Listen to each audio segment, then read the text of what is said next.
Hi friends, welcome back to my YouTube channel. ಇವತ್ತು ಹೊರಗಡೆ ಹೋಗ್ತಿದ್ವಿ, ಹಾಗೆ ವ್ಲಾಗ್ ಮಾಡೋಣ ಅಂತ ವೀಡಿಯೋನು ಮಾಡ್ಕೋತಾ ಇದ್ದೆ. ಇವತ್ತು ನಮ್ಮ ಹಸ್ಬೆಂಡು ವೀಕ್ ಆಫ್ ಇತ್ತು, ಹಾಗಾಗಿ ನನ್ನ ಮಗಳದ್ದು ಸಹ ಸ್ಕೂಲ್ ಫಸ್ಟ್ ಡೇ ಸ್ಟಾರ್ಟ್ ಆಗೋದಿತ್ತು. ಹಾಗಾಗಿ ದೇವ್ರ ದರ್ಶನ ತೊಗೊಂಬಂದ್ರಾಯಿತು ಅಂತ ನಾವು ಹಂಪಿಗೆ ಹೋಗಬೇಕು ಅಂದ್ಕೊಂಡು ಅವತ್ತು ಸಾಟರ್ಡೆ ದಿನ ಬೆಳಿಗ್ಗೆ ಬೇಗನೆ ಎದ್ದು ಎಲ್ಲರೂ ರೆಡಿಯಾಗಿದ್ವಿ. ಇವ್ರನ್ನು ಮಕ್ಕಳನ್ನೂ ಸಹ ರೆಡಿ ಮಾಡಿದೆ, ಇವ್ರಿಗೂ ತಿನ್ನಿಸ್ಕೊಂಡು ನಾವು ತಿಂದ್ಕೊಂಡು ರೆಡಿಯಾಗಿದ್ವಿ. ಎಲ್ಲಿಗಾದರೂ ಹೋಗಬೇಕು ಅಂದರೆ ಬೆಳಗ್ಗೆ ಬೇಗನೆ ಹೇಳ್ಬೇಕು, ಯಾಕಂದರೆ ಇವರಿಬ್ಬರು ಚಿಕ್ಕವರೇ ಆಗ್ತಾರಲ್ಲ, ಎಲ್ಲ ಸ್ನಾನ ಎಲ್ಲ ನಾವೇ ಮಾಡಿಸೋದ್ರಿಂದ ಬೇಗನೆ ಎದ್ದು ರೆಡಿ ಮಾಡಿದೆ. ಎಲ್ಲರೂ ಟಿಫನ್ ಮಾಡಿಕೊಂಡು ಹೊರಟ್ವಿ. ನಮ್ಮ ಹಸ್ಬೆಂಡ್ ಕೆಳಗಡೆ ಹೋದ್ರಂತ ಅವರು ಕೆಳಗಡೆನೇ ಇಳಿತಾಯಿದ್ರು. ನಾನು ಡೋರ್ ಲಾಕ್ ಮಾಡಿಕೊಂಡು ಕೆಳಗಡೆ ಹೊರಟೆ. ಈಗ ಕೆಳಗಡೆ ನಮ್ಮ ಮನೆ ಕೆಳಗಡೆ ಬಂದರೆ ಇಲ್ಲಿ ಪಾರ್ಕ್ ಇದೆ. ನಮ್ಮ ಹಸ್ಬೆಂಡ್ ಸಹ ಗಾಡಿ ತೆಗೆದ್ರು, ಹೋಗ್ತಿದ್ವಿ. ಟೈಮ್ ಒಂದು 10 ಗಂಟೆ ಆಗಿತ್ತು. ಆಗಲೇ ಬಿಸಿಲಾಗುತ್ತೆ ಅಂತ ಬೇಗನೆ ಇನ್ನೂ ಬೇಗ ಹೋಗ್ಬೇಕು ಅನ್ಕೊಂಡ್ರೆ ಮಕ್ಕಳಿದಾವಲ್ಲ, ಆಗೋದೇ ಇಲ್ಲ. ಎಷ್ಟು ಬೇಗ ಅಂದ್ರೂ 10 ಗಂಟೆ ಆಗೇ ಹೋಯಿತು. ಹಾಗಾಗಿ 10 ಗಂಟೆಗೆ ಬಿಟ್ವಿ. ಬಿಸಿಲೇನು ಅಷ್ಟಿದ್ದಿಲ್ಲ, ಬಟ್ ಹೋಗ್ತಾ ಹೋಗ್ತಾ ಸ್ವಲ್ಪ ಬಿಸಿಲು ಬಂತು. ಬೈಕಲ್ಲೇ ಹೊರಟ್ವಿ, ನಮ್ಮಿಬ್ಬರು ಮಕ್ಕಳು, ನಮ್ಮ ಹಸ್ಬೆಂಡು, ನಾನು. ರೋಡ್ ಮಾತ್ರ ತುಂಬ ಚೆನ್ನಾಗಿದೆ. ನಾವಿರೋ ತಲ್ಲಿಂದ ಹಂಪಿಗೆ ತುಂಬ ನಿಯರ್ 1 ಅವರ್ ಅಷ್ಟೇ ಆಗುತ್ತೆ. ಹಾಗಾಗಿ ಯಾವಾಗಾದರೂ ಹೋಗ್ತಾ ಇರ್ತೀವಿ. ರೋಡ್ ಚೆನ್ನಾಗಿದೆ, ಜಾಸ್ತಿ ಗುಡ್ಡನೇ ಬರುತ್ತೆ ಅಲ್ಲಿ ಹಂಪಿಗೆ ಹೋಗೋ ದಾರಿಯಲ್ಲೆಲ್ಲ. ರೋಡ್ ಮಾತ್ರ ಸಖತ್ತಾಗಿದೆ, ಏನು ಕಚ್ಚಾ ರೋಡಿಲ್ಲ, ಎಲ್ಲ ಚೆನ್ನಾಗಿದೆ ರೋಡು. ಬೈಕಲ್ಲೇ ಹೊರಟ್ವಿ. ಬಿಸಿಲು ಅಷ್ಟೇನಿರಲಿಲ್ಲ, ಗಾಳಿ ಬಡಿಯುತ್ತೆ ಅಂತ ಇವರಿಗೆಲ್ಲ ಕ್ಯಾಪ್ ಹಾಕ್ಕೊಂಡು ಪ್ಯಾಕ್ ಮಾಡ್ಕೊಂಡು ಹೋಗಿದ್ದೆ. ಇಲ್ಲೆಲ್ಲ ಗುಡ್ಡ ಕಾಣಿಸುತ್ತೆ ಅಂಥೇಳಿ ಹಾಗೆ ವಿಡಿಯೋ ಮಾಡಿಕೊಂಡೆ. ಈಗ ಹಂಪಿಗೆ ಬಂದ್ವಿ. ಇದು ಎಂಟ್ರೆನ್ಸು ಹಂಪಿಗೆ. ಇಲ್ಲಿಂದನೇ ಸ್ಟಾರ್ಟ್ ಆಗುತ್ತೆ. ಹಂಪಿ ಸ್ಟಾರ್ಟ್ ಆಯಿತು ಅಂದರೆ ಆ ಕಡೆ ಈ ಕಡೆ ಶಾಪ್ಸ್ ಎಲ್ಲ ಇರ್ತವೆ, ಚೆನ್ನಾಗಿ ವಸ್ತುಗಳು ಮಾರಾಟ ಮಾಡ್ತಿರ್ತಾರೆ. ಇದು ಹಂಪಿ ಎಂಟ್ರೆನ್ಸು. ಇಲ್ಲೆಲ್ಲ ಫುಲ್ಲು ಕಲ್ಲಿನಿಂದಲೇ ಫುಲ್ಲು ಮಾಡಿದ್ದಾರೆ. ಎಲ್ಲನೂ ಏನು ಆರ್ಟಿಫಿಷಿಯಲ್ ಇಲ್ಲ, ಎಲ್ಲ ನೇಚರು ಚೆನ್ನಾಗಿತ್ತು. ಗುಡ್ಡ ಎಲ್ಲ ಜಾಸ್ತಿ ಇದೆ. ದೇವಸ್ಥಾನ ತುಂಬ ಚೆನ್ನಾಗಿದೆ. ಹಂಪಿಯಲ್ಲಿರೋದು ದೇವರು ವಿರೂಪಾಕ್ಷ ದೇವರು. ಇಲ್ಲಿ ಹೀಗೆ ದಾರಿಯಲ್ಲಿ ಹೋಗ್ತಾನೆ ಕಡಲೆಕಾಳು ಗಣೇಶ ಬರ್ತಾನೆ. ಈಗ ನಮ್ಮ ಹಸ್ಬೆಂಡ್ ಕೈ ಮಾಡಿ ತೋರಿಸ್ತಿದ್ದಾರಲ್ಲ, ಅಲ್ಲಿ ಕಡಲೆಕಾಳು ಗಣೇಶ ಇದ್ದಾನೆ. ಹಾಗಾಗಿ ಇಲ್ಲಿ ಹೋಗ್ತಿಂದನೇ ಹಂಗೆ ವಿಡಿಯೋ ಮಾಡ್ಕೋತಾ ಹೋದೆ. ಶಾಪ್ಸ್ ಅಂತೂ ಇಲ್ಲಿ ಅಕ್ಕಪಕ್ಕ ಹಂಗೆ ಬರ್ತಾ ಇರ್ತವೆ. ಆಮೇಲೆ ಫ್ರೂಟ್ಸು, ಕುಕ್ಕುಂಬರು ಎಲ್ಲ ಮಾರ್ತಿರ್ತಾರೆ. ಇಲ್ಲಿ ಜಾಸ್ತಿ ಏನು ಮಾರಾಟ ಮಾಡ್ತಾರಂದರೆ ಬ್ಯಾಗ್ಸು, ಆಮೇಲೆ ಕುಟ್ಟಾಣಿ, ಈ ಥರನೇ ಮಾರಾಟ ಮಾಡ್ತಿರ್ತಾರೆ. ಅಷ್ಟೊಂದೇನು ಜಾಸ್ತಿ ಮಾರಲ್ಲ. ಕ್ಯಾಪು ಈ ಥರನೇ ಜಾಸ್ತಿ ಮಾರ್ತಿರ್ತಾರೆ.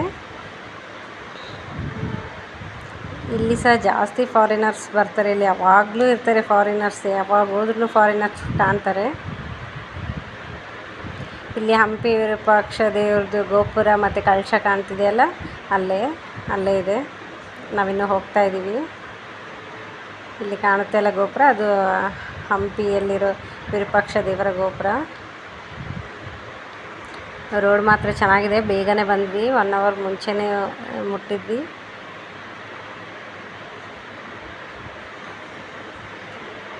ಎಲ್ಲಿ ನೋಡಿದ್ರು ಜಾಸ್ತಿ ಪೊಲೀಸರೇ ಇದ್ದರು. ಅಲ್ಲಿ ಇಲ್ಲಿ ಸ್ವಲ್ಪ ನಿಂತಿದ್ರು. ಇಲ್ಲಿ ಆಟೋ ಯಾಕೆ ಜಾಸ್ತಿ ಇರ್ತವೆ, ಆಟೋ ಸ್ವಲ್ಪ ಕ್ರಷರ್ ಜಾಸ್ತಿ ಆಗಿರ್ತವೆ ಅಂದರೆ ಅಲ್ಲಿ ತುಂಬ ನೋಡೋದಿದೆ. ಹಂಪಿಯಲ್ಲಿ ತುಂಬ ಪ್ಲೇಸ್ಗಳಿದ್ದಾವೆ. ಹಾಗಾಗಿ ಅಲ್ಲೆಲ್ಲ ಬುಕ್ ಮಾಡಿಕೊಂಡು ಹೋಗ್ಬೋದು. ಭಾಳ ಪ್ಲೇಸಸ್ನ ತೋರಿಸ್ತಾರೆ. ಸ್ಕೂಲ್ ಮಕ್ಕಳೆಲ್ಲ ಬಂದಿದ್ವು, ಹಾಗೆ ಅವ್ರನ್ನೂ ವೀಡಿಯೋ ಮಾಡಿಕೊಂಡೆ. ತುಂಬ ಜನ ಸ್ಕೂಲ್ ಮಕ್ಕಳು ಬಂದಿದ್ದರು, ತೋರ್ಸೋಕ್ಕೆಲ್ಲ ಕರ್ಕೊಂಡು ಬಂದಿದ್ದರು. ಒಳ್ಳೆ ಪ್ಲೇಸ್, ಚೆನ್ನಾಗಿ ತೋರಿಸ್ಬೋದು ಮಕ್ಕಳಿಗೆ. ಇಲ್ಲೆಲ್ಲ ಗೈಡೆನ್ಸ್ ಇರ್ತಾರೆ, ಅವರು ಎಲ್ಲ ಸಹ ಹೇಳ್ಕೊಡ್ತಾರೆ. ಆ ಕಡೆ ಈ ಕಡೆ ಸೈಡ್ಗೆ ಹೂವು, ಕಾಯಿ ಎಲ್ಲ ಮಾರ್ತಿರ್ತಾರೆ. ಒಮ್ಮೊಮ್ಮೆ ಗಾಡಿ ದೇವಸ್ಥಾನದ ಹತ್ರದವರೆಗೂ ಬಿಡ್ತಾರೆ, ಒಮ್ಮೊಮ್ಮೆ ಇಲ್ಲ, ಅಷ್ಟು ಒಳಗಡೆ ಬಿಡೋಲ್ಲ, ಇಲ್ಲೇ ಹೊರಗೆ ಸ್ಟಾಪ್ ಮಾಡಬೇಕು. ಈ ಸರಿ ಬಿಟ್ಟಿದ್ರು, ನಾವು ಹತ್ರನೇ ತೊಗೊಂಡೋಗಿದ್ವಿ ಬೈಕ್ನ. ಇದೇ ಹಂಪಿ ವಿರೂಪಾಕ್ಷ ದೇವರ ಗೋಪುರ ಎಂಟ್ರೆನ್ಸ್ ಇದು. ಈಗ ಬೈಕ್ ಇಳಿದ್ವಿ ನಾವು.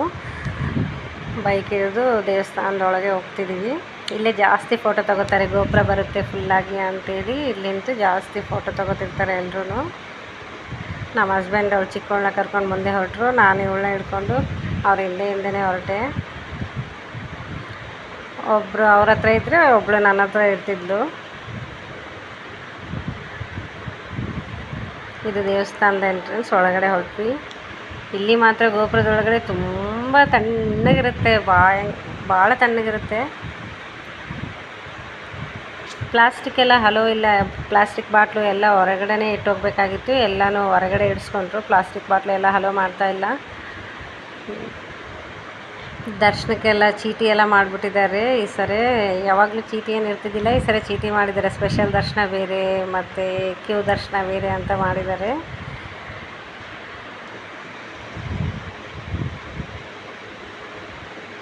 ಇದು ಒಳಗಡೆ. ಇಲ್ಲೆಲ್ಲ ಮೊದಲು ಮದುವೆ ಎಲ್ಲ ಆಗ್ತಿದ್ವಂತೆ, ರೂಮ್ಸ್ ಎಲ್ಲ ಇದ್ದಾವೆ. ಮದುವೆ ಮಾಡೋರು ಎಲ್ಲ ಉಳ್ಕೊಳ್ಳೋಕ್ಕೆ ಎಲ್ಲ ರೂಮ್ಸೂ ಇದ್ದಾವೆ. ದೇವಸ್ಥಾನ ಮಾತ್ರ ತುಂಬ ಚೆನ್ನಾಗಿದೆ.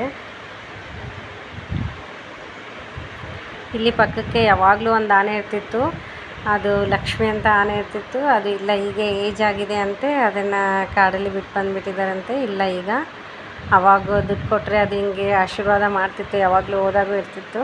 ಈ ಸಾರಿ ಇದ್ದಿಲ್ಲ. ನನ್ನ ಮಗಳು ಕೇಳ್ತಾಯಿದ್ಲು ಆನೆ ಎಲ್ಲಿ ಡ್ಯಾಡಿ ಅಂತ. ಇಲ್ಲ, ಈ ಸಾರಿ ಇದ್ದಿಲ್ಲ ಆನೆ. ಹಾಗೆ ಹೊರಟ್ವಿ. ದರ್ಶನಕ್ಕೇನು ಅಷ್ಟೊಂದೇನು ಲೈನ್ ಇರಲಿಲ್ಲ, ಸ್ವಲ್ಪ ಇತ್ತು. ಸ್ಕೂಲ್ ಮಕ್ಕಳು ಎಲ್ಲ ಬಂದಿರೋದ್ರಿಂದ ಸ್ವಲ್ಪ ಲೈನ್ ಇತ್ತು. ಹಾಗೆ ಇಲ್ಲಿ ಫೋಟೋ ತೆಗಿಬಾರ್ದು ಅಂತ ಹಾಕಿದ್ರು, ನಾನು ಆದರೂ ಸ್ವಲ್ಪ ಹೆಂಗೋ ಮಾಡ್ತಿದ್ದೀನಲ್ಲ ವೀಡಿಯೋ ಅಂತೇಳಿ ಹಾಗೆ ಸ್ವಲ್ಪ ವೀಡಿಯೋ ಮಾಡಿಕೊಂಡೆ. ಅವರೇನು ನೋಡಲಿಲ್ಲ. ದೇವ್ರು ಸ್ವಲ್ಪ ಕಾಣಿಸ್ತಿದ್ದಾನೆ. ಹಾಗೆ ದೇವ್ರ ದರ್ಶನ ಚೆನ್ನಾಗಿ ಮಾಡಿಕೊಂಡು ಮಕ್ಕಳಿಗೆಲ್ಲ ಆಶೀರ್ವಾದ ಮಾಡಿಸಿ, ಫಸ್ಟ್ ಡೇ ಸ್ಕೂಲ್ ಬೇರೆ ಇತ್ತಲ್ಲ ದೊಡ್ಡ ಮಗಳದು, ಹಾಗಾಗಿ ದೇವಸ್ಥಾನಕ್ಕೆ ಹೋಗಿ ಬಂದೆ, ಸ್ಕೂಲಿಗೆ ಕಳಿಸೋಣ ಅಂತೇಳಿ ಬಂದಿದ್ವಿ. ದೇವ್ರ ದರ್ಶನ ಮಾಡಿಕೊಂಡು ಇಲ್ಲಿ ಪಕ್ಕದಲ್ಲೇ ಆರತಿ ಕೊಡ್ತಿದ್ರು, ಆರತಿ ತೊಗೊಂಡು ಹೊರಗಡೆ ಬಂದ್ವಿ.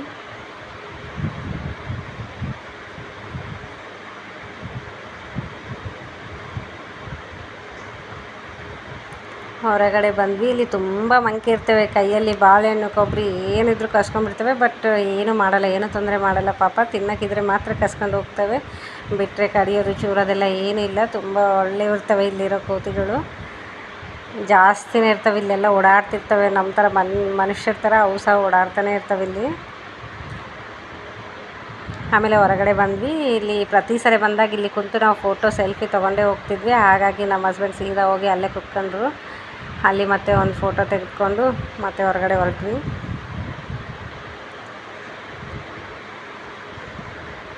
ನನ್ನ ದೊಡ್ಡ ಮಗಳು ಎಲ್ಲಿ ದೇವ್ರು ಕಂಡ್ರು ನಮಸ್ಕಾರ ಮಾಡ್ತಾನೆ ಇರ್ತಾಳೆ.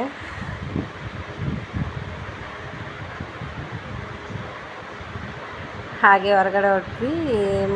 ಇಲ್ಲೇ ಸ್ವಲ್ಪ ಮುಂದೆ ಹೋದರೆ ಯಂತ್ರೋದ್ಧಾರ ಕಾಂಚನ ಇನ್ನೊಂದು ದೇವಸ್ಥಾನ ಬರುತ್ತೆ. ಆ ದೇವರಿಗೂ ಸ್ಯಾಟರ್ಡೆ ಆಗಿರೋದ್ರಿಂದ ಅಲ್ಲಿ ಸಹ ಹೋಗಿ ಬರೋಣ ಅಂತೇಳಿ ಇಲ್ಲಿಂದ ಬೇಗ ಹೊರಟು ಅಲ್ಲಿಗೆ ಹೋದ್ವಿ.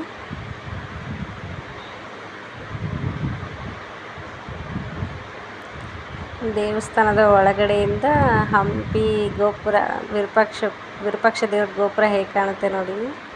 ಇದು ಒಳಗಡೆಯಿಂದ, ದೇವಸ್ಥಾನದ ಒಳಗಡೆಯಿಂದ ಇದು.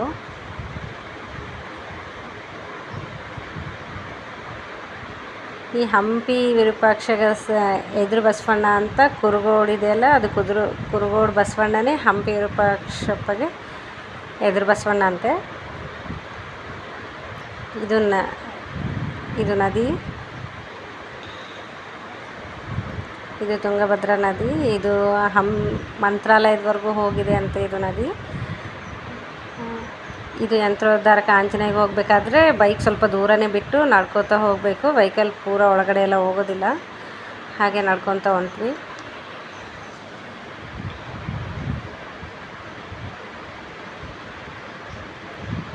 ಇಲ್ಲೆಲ್ಲ ತುಂಬ ಗುಡ್ಡ ಈ ಥರನೇ ಇರೋದು. ಇಲ್ಲಿ ಬೋಟಿಂಗ್ ಎಲ್ಲ ಇತ್ತು. ಇಲ್ಲೆಲ್ಲ ಪಕ್ಕ ಎಲ್ಲ ಮಾರ್ತಾ ಇರ್ತಾರೆ. ಕಡಲೆ ಮತ್ತು ಬಟಾಣಿ, ಕುಕ್ಕುಂಬರು ಎಲ್ಲ ಮಾರ್ತಿರ್ತಾರೆ. ಮಕ್ಕಳಿಗೆಲ್ಲ ಭಾಳ ಇಷ್ಟ ಆಗಿಬಿಡುತ್ತೆ ಅವೆಲ್ಲ. ಮತ್ತು ಬೀರುಗೆ, ಡೋರ್ಗೆ ಸ್ಟಿಕ್ಕರಾಗಿ ಹಚ್ತಾರಲ್ಲ, ಅವೆಲ್ಲನೂ ಮಾರ್ತಾಯಿದ್ರು ತುಂಬಾ. ಇಲ್ಲಿ ಬೋಟಿಂಗ್ ಎಲ್ಲ ಇತ್ತು. ನಮ್ಮ ದೊಡ್ಡ ಮಗಳು ತುಂಬಾ ಕೇಳ್ಕೊಂಡ್ಲು, ಹೋಗೋಣ ಬೋಟಿಂಗ್ ಹೋಗೋಣ ಅಂತ. ನನ್ನ ಚಿಕ್ಕ ಮಗಳು ಇರೋದ್ರಿಂದ ಬೇಡ, ಭಯ ಆಗುತ್ತೆ, ಬೇಡ ಅಂತೇಳಿ ಹೋಗಲಿಲ್ಲ. ಇದು ಯಂತ್ರೋದ್ಧಾರಕ ಆಂಜನೇಯ ಅಂತ ಬಂದ್ವಿ. ಈಗ ದೇವಸ್ಥಾನದೊಳಗಡೆ ಹೋಗ್ತಿದ್ದೀವಿ. ನನ್ನ ಮಗಳಿಗೆ ಇಷ್ಟ ಆಗಿಬಿಟ್ಟಿದೆ ಬೋಟಿಂಗ್. ಅದು ನೋಡ್ತಾನೆ ನಿಂತ್ಬಿಟ್ಟಿದ್ದಾಳೆ, ಬರ್ತಾನೆ ಇಲ್ಲ. ಆಮೇಲೆ ಹಾಗೆ ಕರ್ಕೊಂಡು ಹೋದ್ವಿ. ನೆಕ್ಸ್ಟ್ ಟೈಮ್ ಬಂದಾಗ ಹೋಗೋಣ, ಈ ಸರಿ ತಂಗಿ ಚಿಕ್ಕವಳಿದ್ದಾಳೆಲ್ಲ, ನೆಕ್ಸ್ಟ್ ಟೈಮ್ ಹೋಗೋಣ ಅಂತ ಹಾಗೆ ಕರ್ಕೊಂಡು ಹೋದ್ವಿ ಒಳಗಡೆ.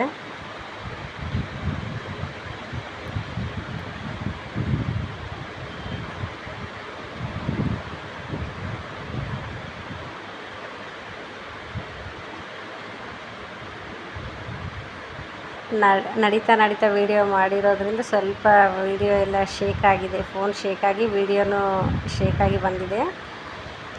ಇಲ್ಲಿ ಸಹ ಫೋಟೋ ತೆಗಿಬಾರ್ದಂತ ಇತ್ತು, ಹಾಗಾಗಿ ಫೋನ್ ಹಂಗೆ ಕೈಯಲ್ಲಿ ಹಿಡ್ಕೊಂಡು ಕಾಣಲಾರ್ದಾಗೆ ಹಾಗೆ ವೀಡಿಯೋ ಮಾಡಿಕೊಂಡೆ. ಈ ದೇವ್ರನ್ನ ಸಹ ತೋರಿಸೋಣ ವ್ಯೂವರ್ಸ್ಗೆಲ್ಲ ಅಂತೇಳಿ. ಇದು ಯಂತ್ರೋದ್ಧಾರಕ ಆಂಜನೇಯ, ತುಂಬ ಪವರ್ಫುಲ್ ದೇವರು. ಸಾಟರ್ಡೆ ಮಾತ್ರ ತುಂಬ ಜನ ಇರ್ತಾರೆ. ಜಾಸ್ತಿ ಜನ ಅಭಿಷೇಕ ಎಲ್ಲ ಮಾಡಿಸ್ತಿದ್ರು ಇಲ್ಲೆಲ್ಲ.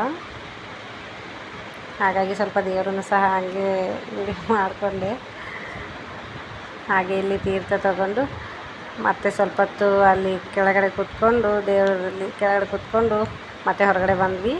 ಇಲ್ಲಿ ಹೊರಗಡೆ ಬಂದರೆ ಕೋದಂಡ ರಾಮ ಅಲ್ಲಿ ಹತ್ರ ಆನೆ, ಆ ಕಡೆ ಈ ಕಡೆ ಆನೆ ಇತ್ತು. ಅಲ್ಲಿ ನಮ್ಮ ದೊಡ್ಡ ಮಗಳು ಚಿಕ್ಕ ಮಗಳು ಕೂತ್ಕೊಂಡು ಇದ್ದರು.